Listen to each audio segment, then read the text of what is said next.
친구들 안녕하세요. 여러분, 우리 사도행전 말씀을 보면 사탄은 어떻게든 교회를 무너뜨리려고 접근한다 그랬잖아요.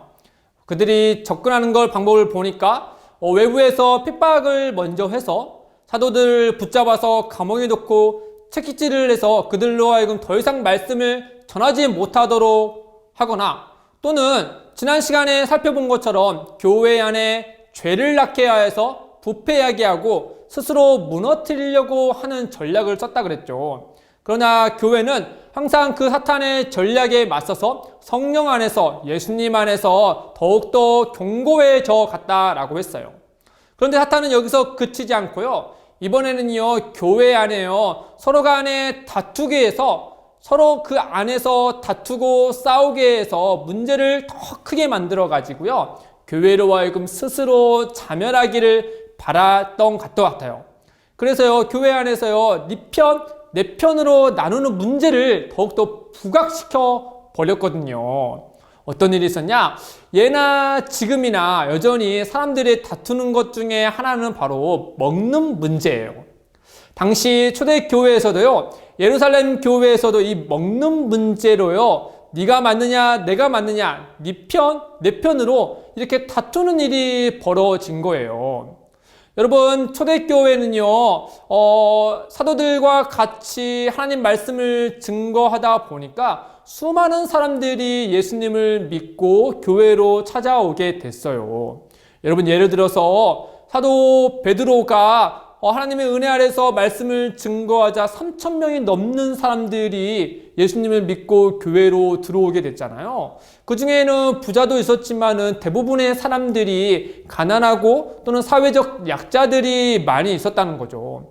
그러니까 은혜 받은 사람들이 이 어려운 사람들도 같이 도와줘야 하는 것이 맞지 않겠냐라고 해서 본인들의 소유를 팔아서 교회에 헌금을 하기 시작했어요. 그러다 보니까 교회는요, 기도하는 일과 또는 말씀을 연구하고 전파하는 일과 더불어서 이 사람들을, 어려운 사람들을 도와주는 이 구제하는 일에 있어서 열심을 내었던 것 같아요. 그런데요, 이 구제하는 일에 있어서, 사람들을 도와주는 일에 있어서요, 상당히 안 좋은 소식이 계속해서 일어나기 시작했던 거예요.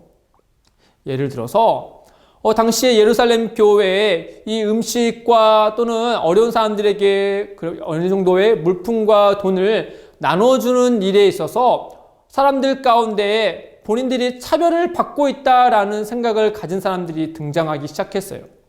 실제로 알고 봤더니 히브리 사람들이 속한 과부들에게는 10개를 줬다고 하면은 헬라파 사람들에게 속한 과부들에게는 5개나 3개나 2개 정도만 주는 일들이 점점 많아지기 시작한 거예요. 그러다 보니까 10개 받은 사람들은 아무렇지 않겠지만은 5개, 3개, 2개 받는 사람들은 점점 왜 나는 3개밖에 못 받고 저 사람은 10개 받는 거지? 왜 저 사람은 10개 받는데 우리는 왜 5개밖에 받지 못하는 거야? 이거 뭐지? 왜 사람을 차별하는 거지? 교회가 이러면 안 되잖아. 혹시 이거 왜 다른 비리도 있는 게 아니야? 라고 하면서 교회 안에서요, 불평과 불만과 또는 원망이 섞인 소리가 점점 커지게 된 거예요. 그러자 사도들은요, 이 문제가 상당히 심각하다는 사실을 알게 되어서 서로 마주치면서 서로 머리를 맞대어서 이 일을 어떻게 하면 좋을지 고민하고 또 고민했죠. 그리고 많은 제자들을 불러 모아서요, 함께 기도하며 이 일을 어떻게 하는 것이 좋을지 여러 가지 의견을 나눴던 거예요. 어떤 결론을 냈을까요? 아마 목사님이 생각하기로는 일단은 그 불평과 원망했던 사람은 불러서 그 이유에 대해서 물어보거나, 또는 그 일을 관장했던 사람을 불러서 정말 그러하냐, 어떤 사람에게 10개 주고 어떤 사람에게 5개 주고 그런 것이냐, 그럼 너에게 책임이 있으니 너가 이와 같은 것을 책임을 지고 사람들에게 사과하는 것이 맞지 않겠냐라면서 이 문제에 대해서 사실 유무를 파악한 다음에 이 일에 대해서 어떻게 하는 것이 좋을지, 앞으로도 이 문제를 해결할 때 수많은 사람들이 올 텐데 이 사람들을 도와주기 위해서 어떻게 행정적으로 일을 만들어가는 것이 좋을지에 대해서 고민하고 결론을 내지 않았을까? 그런데요, 사도들이 결론을 내기로는요, 이런 결론이 아니었어요. 오히려 사도들은요, 이 문제의 핵심이 무엇인가 곰곰이 생각을 했죠. 그러면서 결론을 내기는요, 사탄이 교회에 들어와서 핍박해서 그들이 가장 원하는 건 무엇냐? 말씀을 연구하고 전파하는 일을 못하게 하는 거였어요. 그들의 입을 막으려 했던 거죠. 또는 교회 내부에 죄를 낳게 해서요, 이 말씀을 증거하는 일을 더 이상 못하도록 힘을 못 내도록 하는 거였거든요. 그러니 이번에도 마찬가지로 네 편, 내 편의 이런 눈에 보이는 문제가 근본적인 문제가 아니라 이 일로 인하여서 말씀을 연구하고 전파하고 또 기도해야 되는 교회 지도자들이 그 일은 못한 채 이 사람들을 돕는 일에만 몰두하게 되고 사람들의 이런 원망 소리만 듣는 것에 그치게 되는 것을 염려했던 거예요. 만약에 사도들이 이 문제를 본인이 직접 해결해야 된다 하면서 사람들을 만나고 이야기를 듣고 또한 이 문제를 어떻게 해결하는 것이 좋을지 시스템하고 행정적인 일을 몰두하게 되면은 그 일을 열심히 한 만큼 본인들이 정말 중심적으로 해야 될 기도하는 일과 말씀 증거하는 일을 소홀히 하게 될 거 아니에요. 그러면 누가 가장 이 일을 기뻐할까요? 맞아요. 교회를 무너뜨리고 교회에서 더 이상 하나님 말씀을 증거하는 일을 못하게 하려는 사탄과 또 그 배후에 있는 사람들이겠죠. 그러니 사도들은 이 문제는 이렇게 해결하는 것이 좋지 않겠다라고 판단을 들어서 사람들과 함께 이야기를 나눈 후에 이 사람들의 구제하는 일, 사람들의 돕는 일, 또 수많은 사람들을 위하여서 돕는 일, 이 섬기는 일을 특정한 사람들에게 맡기는 것이 옳겠다라고 판단이 들어서 사람들에게 이르기를 너희 가운데 성령과 지혜와 충만하고 또한 사람들로부터 칭찬을 받는 믿음의 사람들 7명을 우리가 뽑자. 그리고 그들에게 사람들을 돕고 교회 안에 있는 여러 가지 섬기는 일과 행정적인 일을 도맡아서 할 수 있도록 맡기도록 하자. 그리고 사도들인 우리는 기도하는 일과 말씀을 연구하고 말씀을 전파하는 일에 온전히 힘을 쏟아서 더욱더 하나님께 영광을 드리는 교회로서의 모습을 더 체계적으로 가져가는 것이 옳은 줄 압니다. 라고 사람들에게 이르자 사람들이 이것을 굉장히 기쁘게 여겼어요. 그러자 교회가 더욱더 견고해지고 하나님의 말씀이 왕성해져서 수많은 사람들에게 더욱더 힘있게 전파되는 일이 일어났던 거예요. 사탄은 교회로부터 위기를 줘서 그들로 하여금 자멸하기를 바랬지만은 교회는요, 예수 그리스도 안에서 그 위기를 오히려 복으로 만드는 놀라운 일들을 해 나갔던 거죠. 사탄은요, 여전히 교회로 하여금 하나님 말씀을 증거하지 못하고 전파하지 못하고 말씀을 가까이 하지 못하도록 그들에게 찾아와요.